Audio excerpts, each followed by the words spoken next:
बड़ी आंत का कैंसर, ये बड़ा सुनने को मिलता है, मर्दों में शायद बहुत ज़्यादा कॉमन मुझे सुनने को मिला। इसके क्या सिम्टम्स होते हैं अगर किसी को बड़ी आंत का कैंसर हो रहा हो या हो गया हो, क्या उसको लगेगा? बिल्कुल ठीक जी।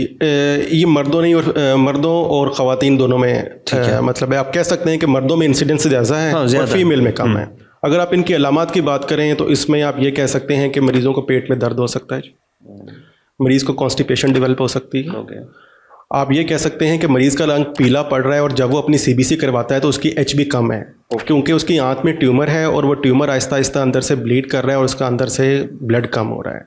दूसरा ये हो सकता है कि कोई भी मरीज़ देख सकता है कि उसके पखाने के साथ उसको खून आता हुआ महसूस हो रहा है, वो स्टूल पास कर रहा है लेकिन वो पेनफुल हो रहा है, उसको स्टूल पास करते हुए दिक्कत हो रही है, ऑब्स्ट्रक्टिव सिम्टम्स डेवलप हो रहे हैं। उस मरीज़ को आप ये कह सकते हैं जब एडवांस स्टेज बहुत ज़्यादा हो जाती है तो पेट उसका बढ़ना शुरू हो जाता है, क्योंकि वो ट्यूमर अपने सिम्टम्स और अपनी स्टेज बढ़ा रहा है और पेट में पानी बनाने की या पेट की जो हमारी झिल्ली है उसके अंदर सरायत करने की कैपेसिटी पैदा कर रहा है। तो ये मेन सिम्टम्स होते हैं जो मरीज़ों को डेवलप होते हैं। मेनली उसकी हैबिट्स ऑल्टर हो रही हैं। पहले उसे कब्ज़ नहीं होती थी लेकिन उसे कब्ज़ रहना शुरू हो गई। वो परेशान हो रहा है कि मुझे अपने लेग्जेटिव्स यूज़ करने पड़ते हैं, ऐसी दवाइयाँ यूज़ करनी पड़ती हैं जो कब्ज़ हैं, और वो कब्ज़ उनकी प्रोलॉन्ग चल रही है, लंबी चल रही है, जो सेटल नहीं हो रही।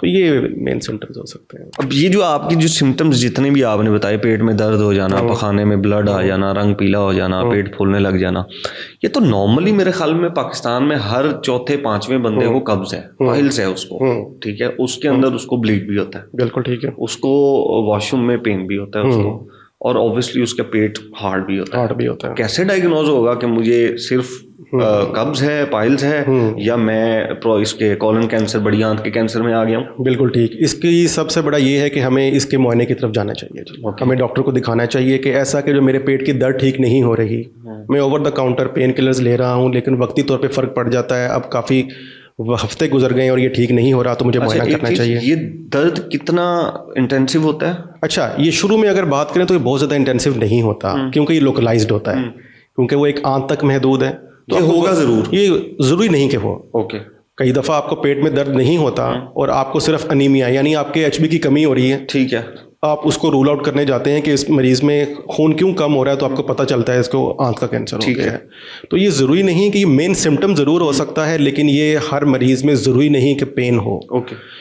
दूसरी बात है कि आंत अल्लाह ताला ने हमारी काफ़ी बड़ी बनाई हुई है, तो हम इसको डिवाइड करते हैं दो हिस्सों में, right sided colon cancer, left sided colon cancer. जो राइट साइडेड वाले होते हैं ना, वो एचबी की कमी की वजह से ज़्यादा प्रेजेंट करते हैं। जो लेफ़्ट साइडेड वाले हैं वो पेन के साथ, ब्लीडिंग के साथ और ऑब्स्ट्रक्टिव सिम्टम्स के साथ ज़्यादा प्रेजेंट करते हैं। तो ये पेशेंट टू पेशेंट वेरी करता है। जहाँ रही बात कि हमें पता कैसे चलेगा कि ये कैंसर है या ये नॉर्मल अलामात हैं, जैसे आपने कहा कि हेमोरॉइड्स की वजह से, पाइल्स की वजह से, उसकी वजह से हो जाता है। कई लोगों को इन्फ्लेमेटरी बाउल डिजीज़ होती हैं जी, उनकी वजह से उनको ब्लड आ रहा होता है। तो देखिए उसमें बात वहीं आ जाएगी कि हम मुआयने की तरफ जाएंगे, हम चेकअप करवाएंगे। एक DRE एक सिंपल टेस्ट होता है, सर्जन वो एक उंगली डाल के बड़ी आंत में चेक करता है कि क्या उसको हेमोरॉइड्स हैं, उसको कोई फिशर तो नहीं बन गया, उसको कि मैस तो पिल नहीं हो रहा, उसको ब्लड अपनी उंगली पे लगा हुआ महसूस हो रहा है कि नहीं हो रहा। तो उस पर वो अंदाज़ा लगाता है कि यार इसको फर्दर और मुझे प्रोब करने की ज़रूरत है।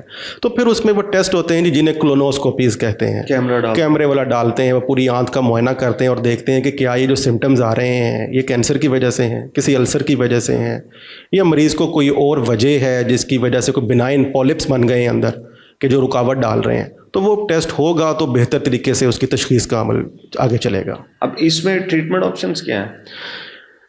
इस पे भी स्टेज पे डिपेंड करता है जी। हम सबसे पहले क्या है, हाँ स्टेज है, CT स्कैन करवाया जाता है, स्टेजिंग हो जाती है। स्टेजिंग की बुनियाद पे अगर हमें लगे कि ये ट्यूमर सिर्फ और सिर्फ आंत के अंदर महदूद है, उसके इर्द गिर्द गिल्टियाँ अभी नहीं बनी जिन्हें लिम्फ नोड्स कहते हैं, अगर ये आंत तक महदूद है तो इसका मतलब है ये स्टेज 1 या स्टेज 2 का है, तो हम इसको अप फ्रंट सर्जरी करके बाहर निकाल दें। अगर हमें लगता है CT स्कैन के ऊपर हमारा सस्पिशन है या MRI के ऊपर सस्पिशन है कि वो बड़ी आंत बाहर निकाल देंगे, बड़ी आंत उतनी काट देंगे ना, उतना हिस्सा जितनी हिस्से में वो इन्वॉल्व है उसको एंड टू एंड एनास्टोमोसिस होता है, जो एक सर्जन उसको जोड़ देता है, बाकी को निकाल देता है। वो एक सर्जरी स्पेशल प्रोटोकॉल्स होते हैं जिसमें उन्होंने अपनी पूरी उसे फॉलो करना होता है।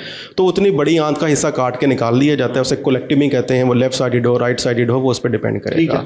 जब वो आपकी आगे अर्ली स्टेज है, उसके अंदर आपकी सर्जरी होकर बाहर निकल गया, उसके ऊपर बायोप्सी के ऊपर डिफरेंट फैक्टर्स होंगे जो हमें बताएंगे इसको आगे आने वाले दिनों में कीमोथेरेपी की ज़रूरत है या हमें सिर्फ फॉलोअप करना है। अगर हमें लगता है कि सीटी स्कैन्स के ऊपर या हमारा सस्पिशन है कोलोनोस्कोपी के ऊपर कि ट्यूमर बड़ी आंत की वॉल्स को ब्रीच करता हुआ बाहर चला गया हुआ है, उसका ट्यूमर जो है वो बड़ी आंत को बाहर निकल रहा है, तो फिर हम अपफ्रंट सर्जरी की तरफ नहीं जाते। हम कीमोथेरेपीज़ लगाते हैं, रेडियोथेरेपीज़ लगाई जाती हैं ताकि उसकी जो स्प्रेड है उसे कंटेन किया जाए और उसके बाद उसकी सर्जरी की तरफ जाया जाए। ठीक है।